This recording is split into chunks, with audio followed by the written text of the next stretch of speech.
Di video kali ini kita akan membahas tentang teorema Pythagoras bagian kedua, yaitu tentang menentukan jenis segitiga. Untuk kelas 8 semester 2. Menentukan jenis segitiga. Sekarang kalian perhatikan gambar segitiga siku-siku berikut ini. Di sini ada segitiga siku-siku ABC, di mana panjang sisinya juga A, B, dan C. Rumus yang berlaku pada segitiga siku-siku ABC yang berbentuk seperti ini adalah C kuadrat sama dengan A kuadrat ditambah B kuadrat. Kalian perhatikan C-nya adalah hipotenusa atau garis miring, yaitu ruas garis yang berada di hadapan sudut siku-siku C. Selanjutnya kalian perhatikan bentuk segitiga tumpul berikut ini. Segitiga ABC, di mana segitiga itu adalah segitiga tumpul. Kenapa? Karena salah satu sisinya adalah lebih besar dari 90 derajat. Di sini adalah sudut C-nya yang berupa sudut tumpul. Nah, untuk segitiga tumpul, rumus yang berlaku adalah C kuadrat lebih besar dari A kuadrat ditambah B kuadrat. Yang ketiga adalah segitiga lancip. Kalian perhatikan segitiga ABC di mana ketiga sudutnya adalah sudut lancip atau sudut yang lebih kecil dari 90 derajat.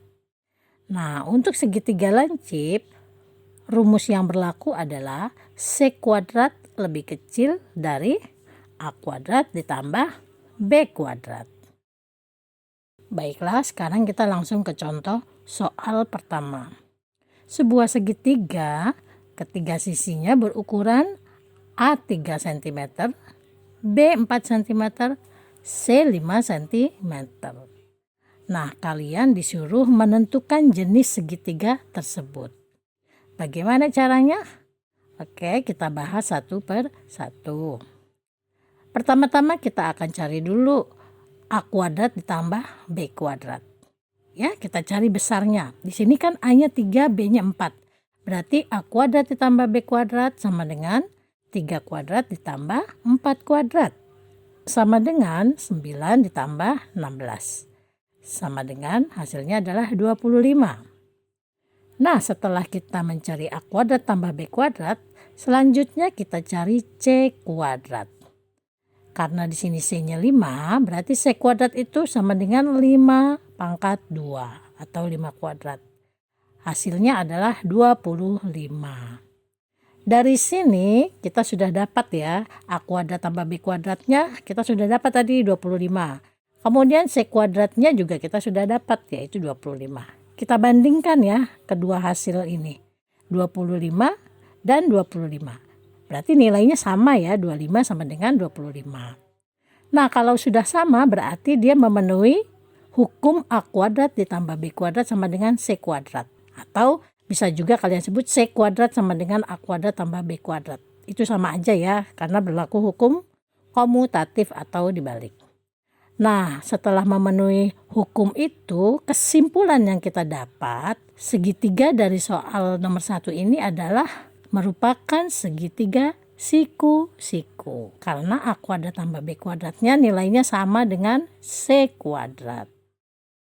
Oke, selanjutnya soal kedua, sebuah segitiga, ketiga sisinya berukuran A 17 cm, B 25 cm, dan C 38 cm. Tentukan jenis segitiga tersebut. Kita kerjakan sama dengan soal yang nomor 1 tadi ya. Kita cari dulu A kuadrat ditambah B kuadrat. Karena di sini A-nya 17 dan B-nya 25, berarti A kuadrat ditambah B kuadrat sama dengan 17 kuadrat ditambah 25 kuadrat.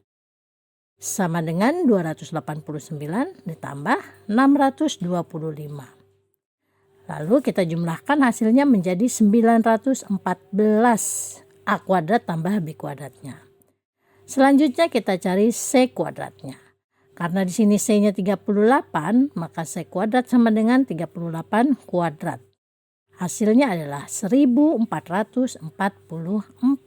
Kita bandingkan ya kedua hasil tersebut. kita tulis dulu yang sek kuadratnya. Berarti yang 1444 itu ternyata lebih besar dari yang 914 atau A kuadrat ditambah B kuadrat. Nah, kalian pasti masih ingat ya rumus yang sudah kita bahas yang di atas ya, yang tadi awal-awal video ini. Karena rumusnya menjadi sek kuadrat lebih besar dari A kuadrat plus B kuadrat, kesimpulan yang kita dapat, segitiga dari soal di atas bukan merupakan segitiga siku-siku. Kenapa bukan siku-siku? Karena hasilnya berbeda atau tidak sama. Kemudian kalau dia bukan merupakan segitiga siku-siku, berarti segitiga apa? Nah, karena sek kuadratnya lebih besar, kesimpulannya merupakan segitiga tumpul. Soal ketiga, sebuah segitiga ketiga sisinya berukuran A 11 cm, B 20 cm, dan C 22 cm. Tentukan jenis segitiga tersebut. Oke, seperti yang di atas kita cari dulu A kuadrat tambah B kuadrat. Berarti sama dengan 11 kuadrat ditambah 20 kuadrat. Sama dengan 121 ditambah 400. Sama dengan 521. Nah, setelah kita sudah dapat A kuadrat ditambah B kuadrat, kita cari C kuadratnya. Karena di sini C-nya 22, maka C kuadrat sama dengan 22 kuadrat. Setelah kita hitung hasilnya adalah 484. Lalu kita bandingkan ya, yang C kuadratnya di sini 484, A kuadrat ditambah B kuadratnya 521. Berarti kan C-nya atau 484 itu lebih kecil dari 521. Kalau kita masukkan rumus kan menjadi C kuadrat lebih kecil dari A kuadrat ditambah B kuadrat. Nah, kesimpulannya segitiganya pasti bukan segitiga siku-siku ya, karena C kuadratnya lebih kecil, bukan sama dengan. Nah, kalau dia bukan merupakan segitiga siku-siku, berarti segitiga apa? Karena C kuadrat lebih kecil, kesimpulannya adalah merupakan segitiga lancip. Oke, setelah kita membahas soal 1, 2, dan 3, untuk soal keempat ini, sebuah segitiga ketiga sisinya berukuran A 5 cm, B-nya 12 cm, C-nya 13 cm. Nah, kalian kerjakan sendiri ya di rumah. Kalian tentukan jenis segitiga tersebut. Begitu juga untuk soal nomor 5. Sebuah segitiga ketiga sisinya berukuran A30, B25, C-nya 31. Tentukan jenis segitiga tersebut. Semoga kalian bisa mengerjakan soal nomor 4 dan nomor 5 ini ya di rumah. Oke, sampai jumpa dulu pembahasan video tentang jenis segitiga. Kalian bisa melihat video teorema Pythagoras bagian pertama di link deskripsi video ini. Atau kalian juga bisa melihat untuk bagian berikutnya yaitu bagian 3 dan seterusnya di link video ini juga. Sampai jumpa lagi.